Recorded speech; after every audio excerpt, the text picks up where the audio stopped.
5 ta odatiy xato daromadingizni yutib yuboradi. Men juda ko'p yaxshi mutaxassis rahbarlarni ko'rganman.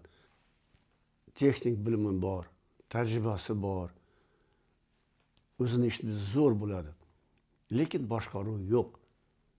Shuning uchun biznes ham o'smaydi. Agar odam boshqarishni bilmasa, biznesi o'smaydi. Mana shu 5 ta xato sizni ham yillar davomida ushlab turgandir. Kelinglar shu 5 ta xatoni ko'rib chiqaylik. Rahbar o'z ustida ishlamaydi. Institutni bitirgan, biznes ochgan, biznes ochgandan keyin, bir ikki so'm pul topgandan keyin bu o'ylaydiki, bo'ldi, men hamma narsani bilaman, hamma narsani o'zim boshqara olaman dedi. O'sish yo'q. Albatta o'sish kerak, albatta o'z ustida ishlash kerak. Nimaga? Mana qaranglar, men haligacha o'z ustida ishlayman, haligacha darslar ko'raman, kitoblar o'qiyman, o'zimni bilimlarimni oshirib boraman. Chunki zamon o'zgaryapti, do'stlar. Ilgari siz qilgan ishingizni, ilgari siz bilgan bilimingizni bu hozir qo'llash qiyinroq bo'ladi. Nimaga? Chunki eskib ketgan bu. Hozir o'zgaryapti. Ilgari mana qaranglar, biz yig'ilish bo'lganda, qanaqadir bir-birimiz bilan uchrashuvlarga albatta borishimiz kerak edi. 1 soat, 2 soat vaqt ketardi yo'lga, uchrashib, undan keyin yana 1-2 soat orqaga qaytib, 4-5 soat ketardi. Katta shaharlarda bir kun vaqt ketardi-da. Qanaqadir topshiriq berish uchun ilgari telefonlar bunaqa yo'q edi, ratsiya orqali yoki shahar telefon orqali biz topshiriqlar berishimiz mumkindi. Hozirni qarang o'zida. Telefonda siz boshqa davlatda, telefonda Telegram, WhatsApp, Zoom, Telegram orqali xohlagan davlat bilan, nafaqat shahar, rayon, tuman bilan, xohlagan davlat bilan bog'lanishingiz mumkin. Mana men kompaniyamda ishlaganimda, Buknomida har bitta bog'lada ratsiyalar. Ratsiya simka orqali. Har bittasi bir-biri bilan konkret tez harakat qilishyapti. Chunki tezlik bu barabar natija. Tezlik. Shuning uchun albatta siz o'sishingiz kerak. Albatta bilimga ega bo'lishingiz kerak. Mana biz uchrashyapmiz rahbarlar bilan. Elementar narsalar, kompyuterni bilmaydi, Excelni bilmaydi, Zoomga kiramayapti-da, yarim soatlab kutishga to'g'ri keladi. Shuning uchun albatta o'z ustinglarda ishlanglar, do'stlar. Men birinchi navbatda ishdan ketgandan keyin davlat ishidan men nima qildim? Kichkina bolalar bilan borib kursga qatnashdim. Kompyuter o'rgandim. Ko'plari kuldi. Qaranglar, ilgari katta kompaniyani rahbari bo'lgan odam borib kichkina bolalar bilan o'qiyapti deb. Kulishdi. Lekin men hozir kompyuterni zo'r bilaman. Bemalol ishlay olaman. Mendan yosh bolalar ko'plari bilmaydi. Mana bu eng birinchi xato. To'xtamanglar, albatta o'z ustingizda ishlang. Ikkinchi xato. Kompaniyada bolalar ishlaydi, mana odamlar ishlagandan keyin ularga oylik beradi. Faqat oylik beradi yoki faqat premiyaga o'tkazib, premiya emas, protsent, koeffitsiyentga, daromaddan deydimi, naqa deydimi, o'tkazib qo'yishadi. Motivatsiya yo'q. Nimaga? Chunki bu odam motivatsiya qilish uchun albatta birinchi navbatda o'zi ruhlanishi kerak. O'zi kuchga ega bo'lish kerak-da va odamlarni orqasiga ergashtira olish kerak. Buning uchun motivatsiya bo'lish kerak. Moddiy, nomoddiy motivatsiya. Eng kamida 10 ta, 15 ta mana shu motivatsiyalarni qo'llash kerak. Motivatsiya bo'lmasa, odamlar bitta kemaga o'tirmaydi. Biz hammamiz bitta kemada bo'lishimiz kerak. Odamlar shuni sezadi, shuni biladi. Siz topgan pulingizni bari hisoblaydi ular. Yaqinda bitta odamlar ishlayapti, sir saqlayapti-da, qancha daromad kelyapti, qancha foyda kelyapti. Majburdan to'g'ri qilyapsan. Aka dedi, men bularga ko'rsatsam dedi, ular menga kam pul to'layapsan. Men aytdim, bo'lishing kerak.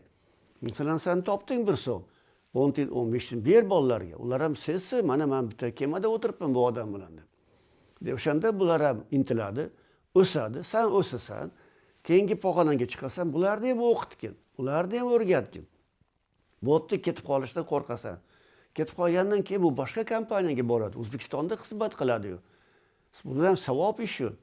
O'rgangandan keyin bu odam nima qiladi? Harakat qiladi ko'proq. Demak, ko'proq daromad olib keladi. Buni bog'lab qo'ygan daromadga. yo sotuvga yo foydaga bog'lab qo'ygan. O'shanda bu odam qiziqadi, orqangdan harakat qiladi va mani kompaniyam deb ishlaydi.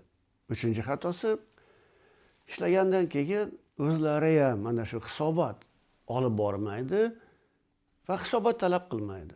Qayerga ketyapti, qanaqa? Men savol beraman, qanday ishlayapsizlar desam, yaxshi aka. Daromadlar qanday? Zo'r, ishlayapmiz. Tablisang bormi? Ko'rsata olasan? Yo'q, men miyamda hammasi dedi. Yo'q, daftarimda. Daftarda? Ha. Yaxshi, bo'pti. O'tgan oy qancha daromad bo'lgan? Hozir daftarni oladi, ko'radi, gapirib beradi. Aytdim, uka, mana biz ilgari mana shunaqa yig'ilishlarga borganda, endi papkada hamma qog'ozlar bo'ladi. Ekonomistlar, buxgalter bizga qog'ozlar tayyorlardi, rahbariylar. Ministrning oldiga, hokimiyatga borganda, raykomga borganda ular savollar berardi. Shunaqa savollar berardiki, shu savolga javob bilmasangiz, sharmandamizni chiqarib yuborardi. Ayniqsa yig'ilishlarda har bitta raqamni bilishimiz kerak edi. Raqamlar ko'p. Men aytganman, eng kam 50 ta raqamni bilishinglar kerak. O'zingiz mana tablisada 9 ta 10 ta raqamni bilishingiz kerak. Siz shu raqamni bilmagandan keyin bularda hisobot talab qilamisiz-ku? Bu odamga biz topshiriq bergandan keyin sen shunchani bajarishing kerak. Mana bu seni planing, shuncha harakat qilishing kerak. Buni baholashingiz kerak. Harakatlar soni, harakatlar sifati bor. Ikkita narsa bor. Harakat bo'lmasa natija bo'lmaydi. Harakatlarning soni, harakatlarning sifati. O'shandan keyin natija bo'ladi.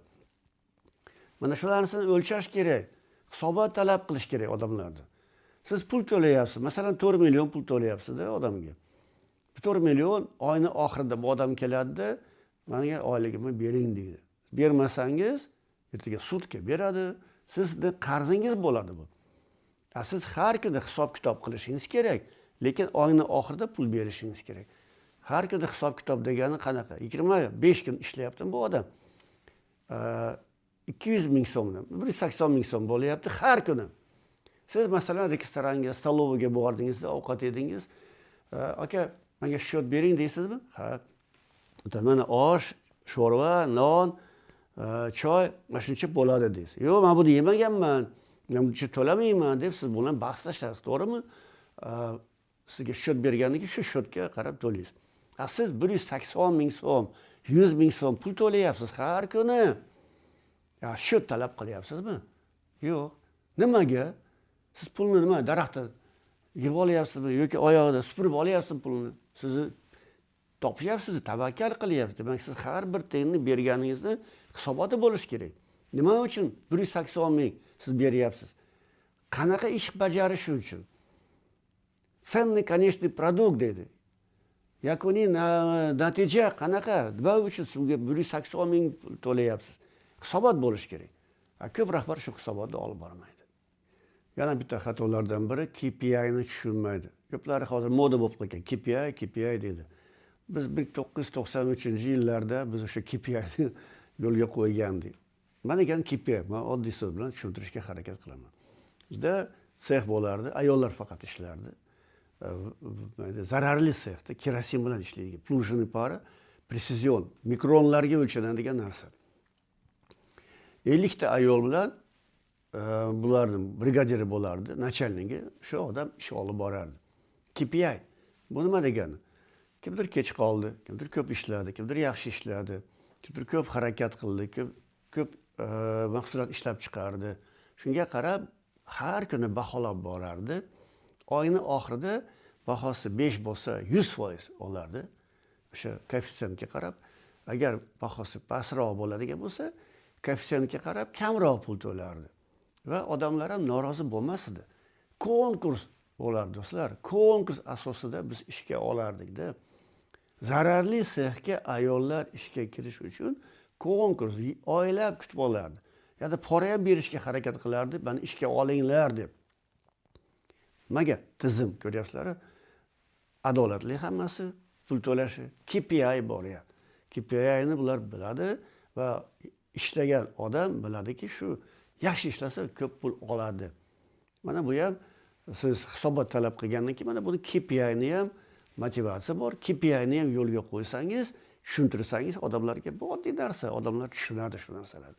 Shuni yo'lga qo'ying. Kipayni o'zingiz ham biling, odamlarga ham tushuntiring. Bitta yana xatolardan biri, men o'tgan safar ham ko'p gapirardim shu haqida. Hammasini rahbar o'zi bajarishga harakat qiladi. Qarasangizki, buni vaqti yo'q. Na faqat adaqa oilaga, ishda ham ishim ko'p ekan, ishim ko'p. Darsga qatnashga ham ko'plarim aytadi, "Men aka ishim yo'q, ishim ko'p ekan" deydi. Nimaga desam, ishim ko'p deydi. Hammasini o'zi bajaradi. Mana bajarasan desa, men buni qilaman, buni qilaman, buni qilaman, qo'ng'iroq qilaman, odamlar uchrashaman, sotuvlar, moliyani olib borishim kerak, tablisani to'ldirishim kerak. Dedim, odamlaring bormi? Bor. Ularga nega topshirmayapsan? Ular qilmaydi aka deydi. Ular tushunishmaydi. Anday ushlab o'tiribsan. Hayda bunaqalarni. Kerakli odamlarni olgin. Ber ularga topshiriqni. O'rgatgin. Nega o'rgatmayapsan? O'rgatsang qochib ketadi deb bo'lyapti-da. Qanaqasi bo'ldi desa, hammasini o'zing bajaradigan bo'lsang. Oilangga qarashing kerak, o'zingga qarashing kerak, sog'lig'ingga qarashing kerak. Bu dunyoda hali senga necha yil Allohim umr bergan. Yashagin, rohatlanib ishlagin, pul topgin. Buning uchun odamlarga bergin shu ishlaringni. Topshirgin, o'rgatgin. Sen trenerga aylandingmi? Mana rahbar bo'ldingmi? Demak, sen biznes trenersan. Olgan bilimingni o'sgandan keyin, o'rgangandan keyin, rivojlangandan keyin odamlarga o'rgatgin. Mana o'shandan keyin odamlar ham o'sadi, sen ham o'sasan. Senga 5 baho bo'lsa, unga 4 baho, 3 baho. Ular ham harakat qiladi 3, 4 ga, 5 ga intilishga. Shunday qilib, mana shu qo'rqmanglar, o'zingizlarning ishinglarni odamlarga berishga. O'rgatinglar. Sizlarda vaqt qoladi. Eng qimmat narsa bu nima? Vaqt. Vaqt. Sizning vaqtingiz $1, 50 sent turgandan keyin siz buni qadriga yetmaysiz. Lekin vaqtingiz $10, $100 bir soati turadigan bo'lsa, o'shandagina aytasiz. Men nima qilaman bu ishni bajar. Men undan ko'ra 5000 ga oylik, 5 million oylik to'layman-da. Bu bir oyda $300-400.